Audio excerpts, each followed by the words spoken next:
बताइए क्या ये मदद जी करें। मेरा मेरा सवाल ये था कि मेरे पास तमिलनाडु पेट्रो प्रोडक्ट्स पे 1000 शेयर्स है, 94 के रेट पे लिए हुए है। हाँ हाँ अभी और 6 महीने 12 महीने रुक सकता हूँ, हाँ। तो ये लेवल पे क्या करना चाहिए सर? ओके, पूछते हैं गाबा जी 94 पे लिया है तमिलनाडु पेट्रो और 100 पे चल रहा है, 6-12 महीने रुक सकते हैं, क्या करना चाहिए? मैं निकाल लूंगा तमिलनाडु पेट्रो का, मुझे चार्ट का टी एन पेट्रो नहीं मिल रहा है। एक मिनट सर, मैं बताता हूँ। इसका नाम टी डॉट एन है, पता नहीं क्या है। नंबर लिखिए सर। हाँ जी, 500 5 हाँ 777। 777 टीपीएल। हाँ, इसलिए नहीं मिल रहा था। बढ़िया स्टॉक है, होल्ड करना चाहिए। 100 पे ट्रेड कर रहा है, 130 जाएगा ऐसा लगता है मुझे। स्टॉप होगा 90 का, लेकिन ये बाय एंड होल्ड स्टॉक, इसमें इमीडिएटली नहीं मिल सकता है। आगे तो और बगे स्टॉप लगाना है तो 90 का लगाइए स्टॉप, अप मूव मिलना चाहिए। Yes, it's a hold. Hold करिए इसमें भल्लाल जी, और धन्यवाद सर, धन्यवाद नीरज जी, धन्यवाद। ऊपर जाएगा ये अभी। चलिए, बहुत बहुत शुक्रिया हमारे साथ जुड़ने के लिए। अगला सवाल है हार्विन मुंबई से। हार्विन जी बताइए क्या सवाल है। गुड मॉर्निंग सर जी। Good actually morning. HDFC bank का 20 शेयर लिया था हाँ। 154 में लास्ट वीक में, तो ये लॉन्ग टर्म से लिया था, तो इसका क्या मतलब कितने देर तक होल्ड करना चाहिए और स्टॉप लॉस कितने में लगाना जी गाबा सर, एचडीएफसी बैंक नतीजे कल आए और आज स्टॉक ने एक अच्छा मूव दिखाया, लेकिन वो सस्टेन नहीं कर पाया, थोड़ी प्रॉफिट बुकिंग आ गई वहाँ पे। हरविंद जी ने हालांकि लॉन्ग टर्म के लिए लिए 1542 पे इन्वेस्टमेंट के लिए, क्या राय इनके लिए? रखा है राइट फ्रॉम आईपीओ, तो क्या है, होल्ड कीजिए, पैसा कमाएगा। नीचे उसको आने दो, आपको ऐड करना है तो आप ऐड कर लीजिए। मुझे ये स्टॉक बढ़िया लगता है for a very long term. तो ये स्टॉक, ये बोलते हैं ना इनहेरिटेंस पोर्टफोलियो, वो है, तो आप होल्ड ही करना चाहिए। लेकिन आज का जो हाई अगर वो पार कर लेगा तो ट्रेडिंग पॉइंट ऑफ व्यू वहां पर एक फ्रेश बाय सिग्नल जनरेट होगा, तो आपको लेना चाहिए। अच्छा बेस बन रहा है, नीचे आता है तो लकी है, और मिलता है तो ऐड कीजिए, एसआईपी कीजिए। मुझे स्टॉक पसंद है लॉन्ग टर्म के लिए, और मेरा डिस्क्लोजर है कि मेरे पास है। गाबा सर के पास निजी निवेश है, ये बात ज़रूर ध्यान रखिएगा, ये डिस्क्लोजर है। और हार्विन जी इस पर बने रहिए, कोई दिक्कत नहीं, आप तो इन्वेस्टर हैं, तो कोई चिंता आपको नहीं करनी चाहिए। गाबा सर थोड़ी प्रतीक्षा करिएगा, एक बार आप बातचीत करते हैं सीएट के मैनेजमेंट से। कंपनी ने दूसरी तिमाही में बहुत ही शानदार नतीजे पेश किए, कंपनी का मुनाफा करीब 26 गुना बढ़ा है, वही आमदनी में भी 5-6% की ग्रोथ देखने को मिली है। बातचीत करते हैं कंपनी के सीएफओ कुमार सुब्बैया से। सुब्बैया सर, बहुत बहुत स्वागत है आपका सीएनबीसी आवाज़ पर। बेहतरीन नतीजे पेश किए आपने, ऑपरेशनल नंबर काफ़ी इंटरेस्टिंग, काफ़ी बढ़िया दिख रहे हैं, मार्जिन में सिग्निफिकेंट इंप्रूवमेंट देखने को मिला है। और दिलचस्प बात यह है कि सीएट के नंबर देख के पूरे टायर सेक्टर में जोश है, चाहे जिस कंपनी को देखिए, सब इस उम्मीद में है कि सबके नतीजे ऐसे ही आने चाहिए, आएंगे। तो बहुत इंटरेस्टिंग नंबर है। और अगर आप एबिटा देखें तो 456 करोड़ का कंपनी ने क्लॉक किया YoY। सुबह सर क्या हाईलाइट है इतने बेहतरीन नंबर, कैसे, क्या रीजंस थे? Okay, I will certainly talk about our operating performance. Before that, I also want to share with you that last quarter was a very important quarter for us. A few milestones that we had achieved that we are very happy with. One of them being we got the Grand Deming Prize. Okay, only tire company in the world and only company last year to have been recognized. So that's a great reassurance in terms of our focus on customers. Yeah, when it comes to your second question on what made us to report much better numbers. If you really see last 5 quarters, our margins have been improving quarter on quarter for 5th quarter in succession. Okay, and a few reasons are, one is that our revenue mix has been little more positive. We are focusing more on profitable, high margin, premium categories of tires, so that has played a role. Number 2, we are growing as an organization, so we are able to get the benefit of scale. Third, we have been driving a lot of cost reduction, cost efficiency related projects. Okay, looking at zero-based approach to various elements of cost, and some of them have started yielding results. And last but not the least, there has been some correction in commodity prices till say middle of Q1 or later part of Q1. Okay, and that also helped. So overall, I think multiple reasons have contributed to significant improvement in our margins in the Q2. Okay, दो चीज़ें आप कह रहे हैं कि आपने कह रहे कि आपने प्रीमियम में फोकस किया और raw material cost at least first 1.5 month last quarter में नीचे थे, जिसकी वजह से आपको एक फेवरेबल प्रोडक्ट मिक्स मिला और इसलिए आपकी ग्रॉस मार्जिन में करीब 2.25% की क्वार्टर ऑन क्वार्टर देखने को मिली और ऑपरेटिंग प्रॉफिट मार्जिन जो है 15% पे था, जिसमें 8% का उछाल है वाई और 2% क्वार्टर ऑन क्वार्टर। सर ये जो अब तो रॉ मटेरियल के प्राइसेस ऊपर हैं लास्ट 40-50 दिनों से कम, क्या ये जो नंबर्स हैं, ये मार्जिन्स खास तौर पे ये मेंटेन हो पाएंगे आगे? और जो प्रीमियमाइजेशन आपने किया है, प्रोडक्ट मिक्स आपने बनाया है, आई एम होपिंग कि प्राइस राइज भी लिया होगा आपने, ये सब कुछ आगे मेंटेन होगा? We feel that we should be able to manage within a range. Okay, and the 15% margin that we have achieved is the highest in the last many years, last 6 years or so. And also an absolute EBITDA for the first time crossed about 400 crores during the quarter.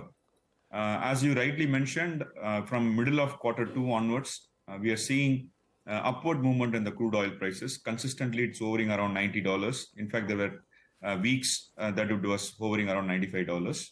And second, our currency is also depreciated. Okay, and rupee now is hovering around 83.20, 83.30 in that range. So these two things we expect it to have little adverse impact on our raw material costs, in the sense that it looks like the best is behind us in terms of raw material costs. We managed to bring our raw material costs down in Q2 versus Q1.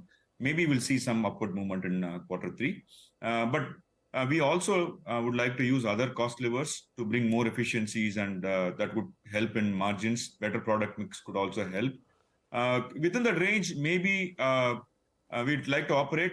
Difficult to say whether we'll be able to sustain 15% margin in Q3, considering increase in raw material costs, but it should be within a range. What will be the range? I think the range would be 13% plus or minus 1 to 2% is the range at which. And you mentioned some other levers to reduce the cost. What are those? Sorry, I didn't hear your question. What properly. are other levers you are mentioning will reduce the cost? No, there are other levers. Look, we're continuously working on it. We are looking at improving the profitability of some of our older plants, where we were losing money. We are also looking at efficiencies in supply chain. We're looking at more efficiencies in the procurement space, overall operating expenses. These are some of the things that would contribute. And we continue to work on factory efficiencies, particularly bringing down the scrap, reducing the energy cost through various measures. Sir, आपने इस समय what is your current debt and how much you have reduced in last quarter? This is again a good story. For the last 3 quarters, we have been reducing our debt. In the Q2, our debt came down by about 103 crores gross debt, and similar level in Q2 also. And in Q4 of the last financial year also, you would recall, we reduced it by about 250 crores. So it's about 450 crores in the last 3 quarters. And what was the capex in Q2? See, capex was about close to about 170 crores in Q2, and we spent about 220 crores in Q1. So it's about 380-390 crores is what we have spent in the first half of the year. सुबह sir, एक last question मुझे ये बताइएगा कि अभी हमने थोड़ी देर पहले मेंशन किया, एक रिपोर्ट भी है ये, कि जो फर्स्ट फोर्टनाइट है अक्टूबर की, उसमें फ्यूल सेल्स गिर गई है, स्पेशली डीजल की, जबकि इस महीने में गिरनी नहीं चाहिए। जुलाई में गिरती है बिकॉज ऑफ मॉनसून, अगस्त में थोड़ा इम्पैक्ट रहता है, लेकिन ये एकदम फेस्टिवल के पहले आके वो गिरी है। मैं ये नहीं कह रहा हूँ कि ये कोई ट्रेंड है, ये मे बी वन ऑफ। इसके साथ ही मैं अगर सीवी सेल्स को भी जोड़ दूँ, इसमें कोई ट्रेंड, कोई कंसर्न आप देख रहे हैं? See, we are not seeing any concern. Normally, Q3 is our lowest revenue quarter among the 4 quarters. So therefore, in general, we are a little prepared for it. We are not seeing that kind of a decline in our tire sales in the first 2 weeks of the current month.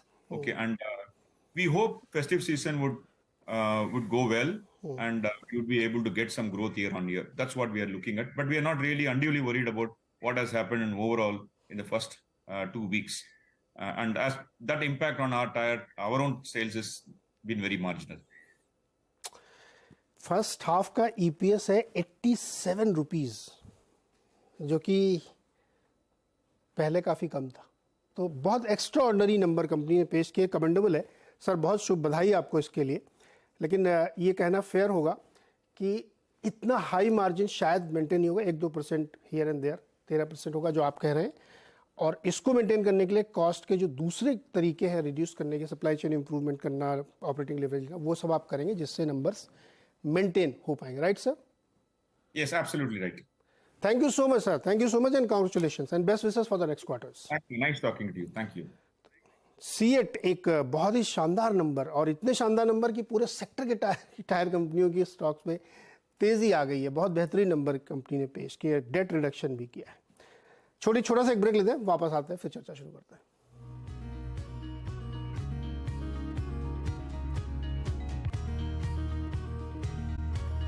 एक बार फिर से स्वागत है आपका traders hotline में, और दर्शकों के सवालों के जवाब हम ले रहे हैं। अगला सवाल पूछना चाहते हैं अहमदाबाद से अभिषेक पटेल।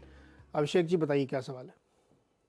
हाँ सर, मेरे पास एस्कॉर्ट्स कुबोटा लिमिटेड है 66 के रेट से 145 शेयर्स।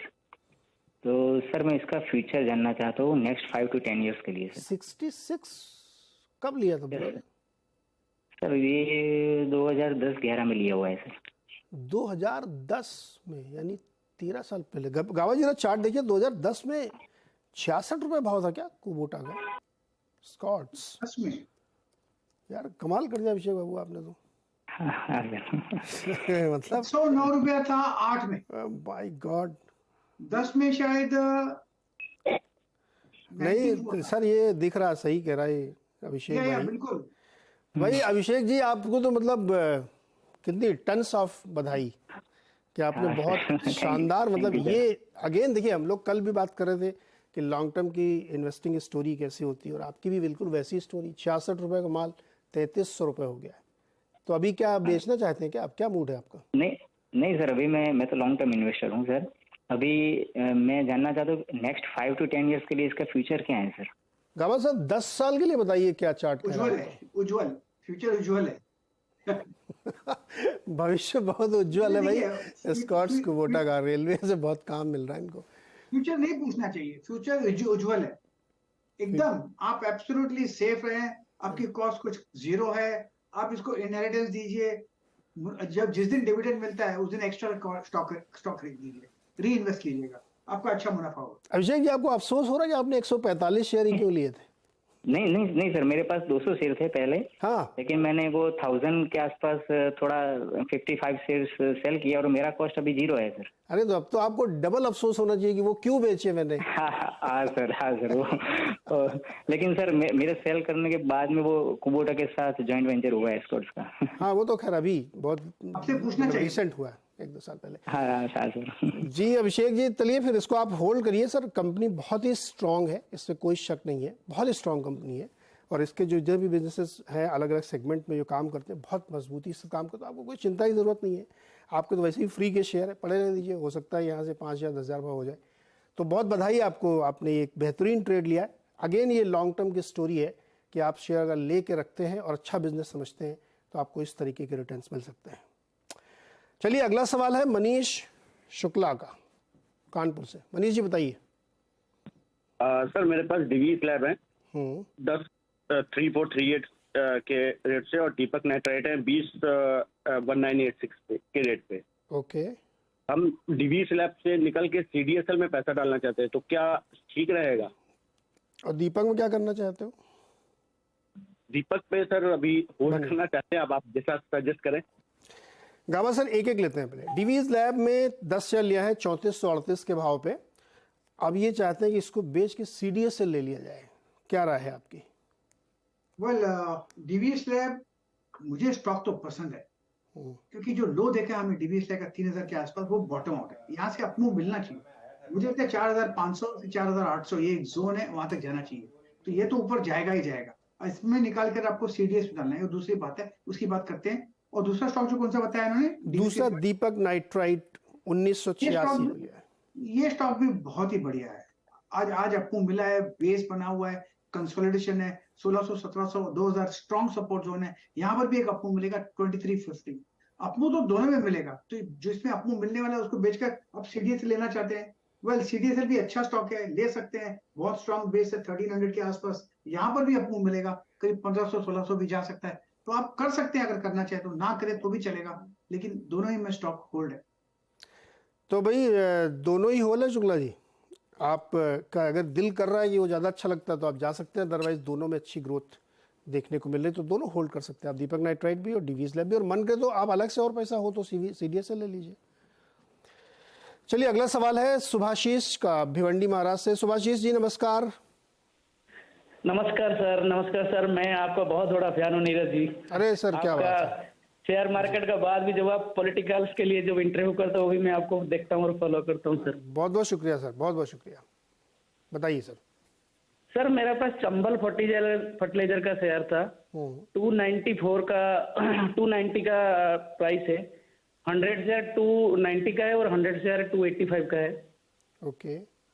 और मैं सर होल्ड कर सकता हूँ कम से कम जब तक कम से कम 15 से 20% प्रॉफिट ना हो, चाहे 1 साल हो या 2 साल हो। कम से कम 20% प्रॉफिट चाहिएगा वैसे चंबल फर्टिलाइजर में, समय की पाबंदी नहीं है। बताइए कब तक मिलेगा। चंबल फर्टिलाइजर 400 तक जा सकता है, लेकिन उससे वक्त लगेगा। अब बेस बनाए 250 में, स्ट्रॉन्ग बेस है, वो लगता है ब्रीच नहीं होगा, ऊपर नीचे जाएगा, स्लो जाएगा, लेकिन 350 400 तक जाना चाहिए। तो यस, इट्स अ होल्ड। साल 1.5 साल में जाएगा, लग सकता है अपने, लेकिन लगता है आपको मिलना चाहिए, क्योंकि जो बेस बना है बढ़िया बेस है चंबल फर्टिलाइजर। तो बने रहिए सुभाषी जी इसमें, चूंकि कल देखिए आपने सारे फर्टिलाइजर शेयर क्या मस्त चल रहे थे, तो ये भी चलेगा देर से देर, कोई दिक्कत नहीं है। आपको 15-20% जो आपने टारगेट रखा है वो साल 1.5 साल में जरूर मिल जाएगा इसमें। हाँ सर, कल भी सारे फर्टिलाइजर सेक्टर ऑलमोस्ट 10% 5% ग्रोथ किया, बट ये हुआ नहीं किसी। वो आप गौर करिएगा ज्यादातर वो सरकारी वाले चल रहे थे, जितने फर्टिलाइजर कल चल रहे थे वो PSUs थे। जी सर। तो वो कई बार PSU की स्टोरी थोड़ा अलग चलती है, कोई दिक्कत नहीं है इसमें। अगला सवाल है दत्ताराम सांगले का ठाणे महाराष्ट्र से। दत्ताराम जी बताइए सर। सर मेरे पास इरकॉन के शेयर थे, 45.18 में मैंने लिए थे 400 शेयर। क्या करना चाहिए इसको? क्या नहीं, इसको मैं 2-3 साल तक और होल्ड कर सकता हूँ अगर करना है, या कैसे अभी निकलो? हो तो गया 3 गुना पैसा गावा सर, 3 गुना हो गया भाई। कौन सा वाला? इरकॉन या ओके। 2-3 साल होल्ड करें, कोई दिक्कत नहीं है। होल्ड करना भी चाहिए, थोड़ा स्ट्रेच है, लेकिन मुझे लगता है 140 में जो बेस बना है इरकॉन का बढ़िया है। अब यहाँ से एक फ्रेश अपमूव शुरू होगा, अब ये 200 की तरफ जाए, मैटर ऑफ टाइम। बढ़िया स्टॉक है, होल्ड कीजिए, stick on to it. Dattaram ji hold करिए इसको, ये और ऊपर जाएगा। और आपका तो बहुत नीचे का प्राइस है, तो आपको बिल्कुल अब आपका ऑलमोस्ट एकदम फ्री टाइप का ही शेयर हो गया, 3-4 गुना हो ही चुका है आपका इसमें। तो होल्ड करिए इसमें, 140 पे अच्छा बेस बनाया है, यहाँ से भी ऊपर जाने का रास्ता इसमें साफ दिखाई दे रहा है। बता दें कि मनी कंट्रोल पर दिए गए विचार एक्सपर्ट्स के अपने निजी विचार होते हैं। वेबसाइट या मैनेजमेंट इसके लिए उत्तरदायी नहीं है। यूजर्स को मनी कंट्रोल की सलाह है कि कोई भी निवेश निर्णय लेने से पहले सर्टिफाइड एक्सपर्ट की सलाह लें।